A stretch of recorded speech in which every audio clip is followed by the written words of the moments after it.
Hello बच्चों, कैसे हो? Thank you for sending the solutions. बहुत जल्दी जल्दी आपने सॉल्यूशंस भेजे। प्लीज़ बाकी बच्चे भी जो वीडियो देखते हैं वो भी सॉल्यूशंस भेजा करें टाइमली। बेटे वीडियो मैं आप लोगों के लिए ही बनाती हूँ, और अगर आप मेरे को सॉल्यूशंस नहीं भेजेंगे तो मुझे थोड़ा सा डिमोटिवेशन फील होता है कि बच्चे कर नहीं पा रहे हैं या कर नहीं रहे हैं। हाँ जी, सचिन ने 6th क्वेश्चन ठीक है, 7th ठीक है, 8th 9th 10th 11th आपका गलत है बेटे। अभी मैं डिस्कस करूँगी क्या गलती है उसमें। 12th का ABCD चारों पार्ट्स ठीक है। विजय आपका 6th 7th 8th 9th ठीक है। 10th की गेनिंग रेशियो मुझे नज़र नहीं आई थी। 11th ठीक है। 12th के चारों पार्ट्स ठीक हैं। Very good both of you. Ravi बहुत अच्छे से, बहुत ब्यूटीफुली तुमने सारे क्वेश्चंस किए हैं। ऑलमोस्ट सारे क्वेश्चंस ठीक हैं। बस तुम्हारा 12th का A पार्ट मुझे नज़र नहीं आया। बाकी all the questions done very nicely. Very good Ravi. Santram आपने भी सारे क्वेश्चंस ठीक किए हैं और अच्छे से अटेम्प्ट किए हैं और टाइमली मुझे भेजा। सो इसके लिए थैंक यू वेरी मच बच्चों। एक बार क्वेश्चन नंबर 11 में डिस्कस कर देती हूँ। सचिन मुझे अब ये तो याद नहीं है कि मैंने आपके क्वेश्चन में क्या गलती देखी थी, फिर भी आप क्वेश्चन नंबर 11 का सोल्यूशन देख सकते हैं। ओल्ड शेयर 4/8 और 1/8 था, प्लस गेन करना था 3/8 का 2/3। हाँ, ये तुमने शायद सीधा 2/3 और 1/3 जोड़ दिया था यहाँ पे। बेटे यहाँ पर 3/8 जो M का शेयर है उसका 3/8 का 2/3, और यहाँ पर 3/8 का 1/3 O को मिल रहा है, और इसका 2/3 जो है वो N को मिल रहा है। ये तुम्हारी गलती थी, मुझे याद आ गई। तो न्यू शेयर निकालने के लिए ओल्ड जमा गेन करोगे तो आपका न्यू शेयर आ जाएगा। कुछ इस तरीके से दिखाई देगा। 4/8 जमा 2/8 6/8, और 1/8 जमा 1/8 जो है वो 2/8। ये N का शेयर, O का शेयर आ गया था हमारा न्यू शेयर। और तो न्यू रेशियो हमारी 3:1 है, और गेनिंग शेयर जो है वो 2:1 है। मैंने बताया था बच्चों, अगर आपको पता ना चले कहाँ से गेनिंग रेशियो, तो यहाँ से जो भी आप गेन निकाल रहे हैं वहाँ पे रेशियो निकाल सकते हैं। तो अपनी गलती देख लीजिएगा। नया टॉपिक डिस्कस करते हैं आज। बच्चों आज का जो हमारा टॉपिक है वो गुडविल से रिलेटेड एंट्रीज का है। एक बात याद रखिए, गुडविल वैल्यूएशन के वैसे रिटायरमेंट में कई सारे केसेस हैं, लेकिन अभी फ़िलहाल हम केवल और केवल एक केस करेंगे जिससे कि हमारे 90% क्वेश्चन सॉल्व हो जाते हैं, और फिर दोबारा से अगर हमें ज़रूरत पड़ेगी तो हम दूसरे केसेस डिस्कस करेंगे। तो ये यहाँ पर हमें क्या समझना है, जैसे हमने एडमिशन में समझा था वैसे ही हमने रिटायरमेंट में समझना है। पहली बात तो ये कि अगर गुडविल अपीयर लिखा हुआ है, तो गुडविल अपीयर है बुक्स में, तो देखते ही उसको गोली मारनी है। देखते ही गोली मारने की एंट्री क्या थी हमारी, old partners capital account debit to goodwill account. कौन सी रेशो में? ओल्ड रेशो में। जो भी ओल्ड रेशो होगी उस रेशो में हम इसको राइट ऑफ कर देंगे। ये नोट कर लीजिए, कब होगा? जब goodwill appear in the books वाला वर्ड हमें कहीं पर सवाल में नजर आएगा। आगे चलते हैं बच्चों। जब एडमिशन के समय कोई नया पार्टनर पार्टनरशिप फर्म में आता है तो अपने साथ में अपने गुडविल का हिस्सा लेकर आया था।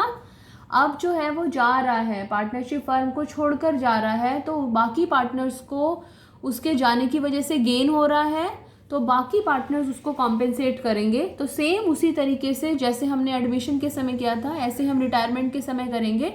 एडमिशन में किसी पार्टनर के आने की वजह से बाकी पार्टनर्स को सैक्रिफाइस करना पड़ रहा था, इसलिए उनकी भरपाई करता है नया पार्टनर। रिटायरमेंट के समय जो पार्टनर रिटायर होके जा रहा है वो गेन कर वो जा रहा है, सब कुछ छोड़कर जा रहा है, सैक्रिफाइस करके जा रहा है, तो बाकी पार्टनर्स को गेन हो रहा है, इसलिए बाकी पार्टनर्स जो है वो उसको कॉम्पेंसेट करते हैं। तो इसमें हम क्या करेंगे, पूरे फर्म की गुडविल हमें दे रखी होगी, उसमें से हम रिटायरिंग पार्टनर का शेयर निकालेंगे। फॉर्मूला लिख लीजिए, कैसे निकालेंगे रिटायरिंग पार्टनर का शेयर। पूरे फर्म की गुडविल दे रखी होगी, goodwill of the firm multiplied by the retiring partners share. Retiring partner का शेयर हम उसमें से निकाल लेंगे, और फिर हम जर्नल एंट्री करेंगे, गेनिंग रेशियो निकालेंगे। ठीक है, इससे पहले आप गेनिंग रेशियो निकाल के रख लेंगे और फिर ये गुडविल शेयर निकालेंगे और जर्नल एंट्री करेंगे। जर्नल एंट्री लिख लीजिए, remaining partners account debit to retiring partner, या तो हम इसको ऐसे भी कह सकते हैं, या फिर gaining partners account debit to retiring partner भी हम कह सकते हैं, या sacrificing partner. Remaining to retiring या गेनिंग टू रिटायरिंग, इस तरीके से हम इसको याद रखने की कोशिश करते हैं। ये एंट्री लिख लीजिए, दोनों एंट्री सेम है, ये कोई अलग अलग एंट्री नहीं है। रिमेनिंग मतलब जो बचे हुए पार्टनर्स हैं। बचे हुए पार्टनर का मतलब क्या हो गया, M, N और O 3 पार्टनर्स हैं। अगर O रिटायर हो रहा है तो रिमेनिंग बचे हुए कौन हो गए, एम और एन, तो यहाँ पर होएगा M's capital account debit, N's capital account debit to retire कौन हो रहा है, O, so to O's capital account. तो इस तरीके से आपको करना है। और जो बाकी बचे हुए पार्टनर्स होते हैं वो मोस्टली गेनिंग होते हैं, इसलिए गेनिंग टू सैक्रिफाइसिंग।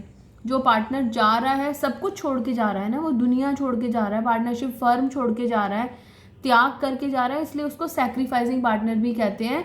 और यहाँ पर सैक्रिफाइसिंग लिखने का कोई और मतलब भी है, अभी जब हम क्वेश्चन करेंगे तो वो चीज़ें हमें और ज़्यादा क्लियर हो जाएंगी। ठीक है, इसे नोट कर लीजिए, फिर आगे चलते हैं। रिमेनिंग टू रिटायरिंग या gaining to retiring. Gaining to retiring याद रखने की कोशिश कीजिए, गेनिंग टू रिटायरिंग या गेनिंग टू सैक्रिफाइसिंग, इस तरीके से याद रखिए। क्वेश्चंस की तरफ बढ़ते हैं। बच्चों अपनी किताब में क्वेश्चन नंबर 13 निकाल लीजिए, पेज नंबर 6.78।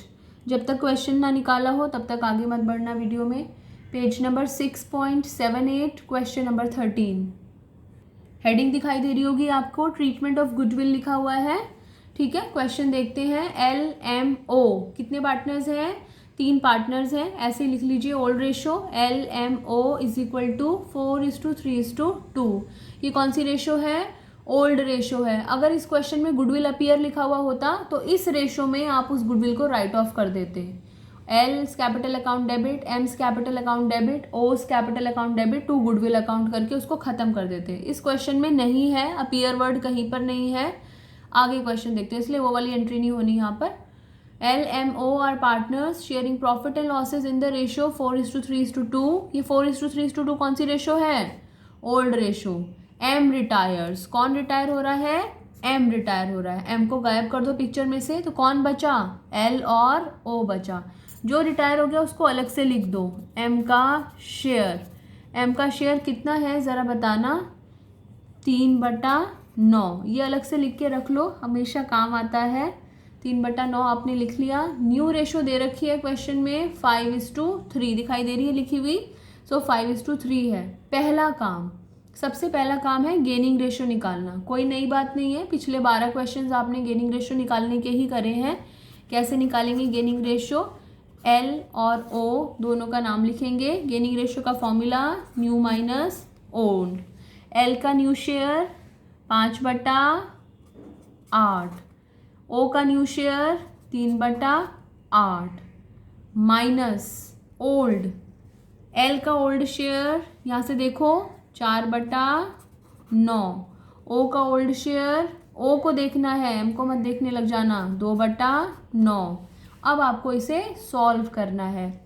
कैसे सॉल्व करेंगे, इन दोनों को मल्टीप्लाई करो और क्रॉस मल्टीप्लाई करो। 8 नेम 72, 9 पंजे 45, 8 चौक 32, 8 नेम 72, 9 तिया 27, 8 दूनी 16।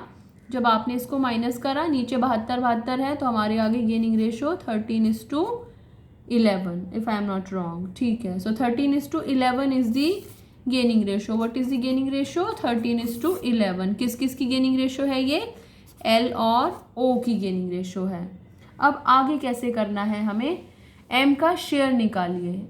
AIIMS share in goodwill, goodwill में एम का शेयर निकालना है। कैसे निकालेंगे, पूरे फर्म की गुडविल देखो क्वेश्चन में कितनी है, लिखा हुआ है गुडविल इज वैल्यूड एट 72,000।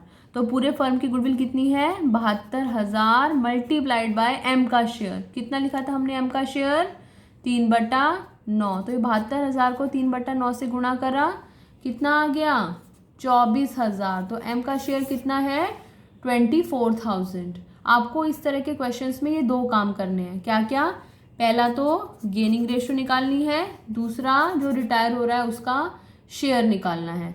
अब तीसरा काम करना है जर्नल एंट्री। अपनी मेहनत से हमने 2 चीज़ें निकाली, एम का शेयर और गेनिंग रेशो। अब हमने जर्नल एंट्री क्या सीखी थी, गेनिंग टू रिटायरिंग। क्या सीखी थी हमने, gaining to retiring. Gaining partners कौन है, जो गेनिंग रेशो में है। कौन कौन है गेनिंग रेशो में, एल और ओ। टू रिटायरिंग, कौन है रिटायरिंग, एम। तो जर्नल एंट्री में पुट करते हैं, एल्स कैपिटल अकाउंट डेबिट। दूसरा गेनिंग पार्टनर कौन है, ओ, तो O's capital account debit to retiring partner to M's capital account. अब अमाउंट कैसे लिखें, रिटायरिंग के आगे रिटायरिंग का हिस्सा, एम का शेयर कितना है 24,000, और इस 24,000 को एल और ओ में कौन सी रेशो में बांटोगे, गेनिंग रेशो में। गेनिंग रेशो क्या है हमारी 13:11। 24,000 को 13:11 में डिस्ट्रीब्यूट करो, बहुत सिंपल है, 13,000 11,000। तो ये हमारा क्वेश्चन नंबर 13 कंप्लीट हो गया। अब अगली वीडियो में क्वेश्चन नंबर 14 डिस्कस करते हैं।